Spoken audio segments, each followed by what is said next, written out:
Mheshimiwa Makamu Mwenyekiti, ile ahadi yako ya kufungua Pemba kiuchumi imeendelea kuonekana kwa vitendo, kwani tayari bandari za kisasa zinajengwa na miradi mingine inajengwa kwa kasi kubwa, na hayo yote yanatokana na uadilifu, uchapakazi, uzalendo wako wa kweli kwa wananchi wote wa Zanzibar.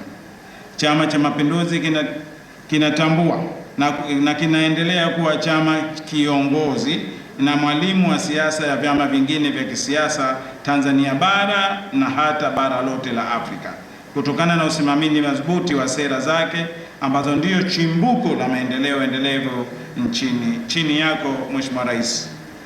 Mheshimiwa Rais, nilikuwa nikitembea baadhi ya maeneo katika mji wa Wete.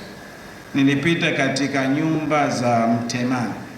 Nilikuwa nikiwasikia baadhi ya wananchi wakiniambia, Mheshimiwa Rais, hivi na sisi atatufanyia kama alivyofanya kule Kikwajuni, maana nyumba hizi zimeanza kuwa mbovu na tunahitaji kupata maendeleo mengi mapya na nyumba mpya. Nikasema lazima niliseme hili kwa sababu nimewasikia wenyewe.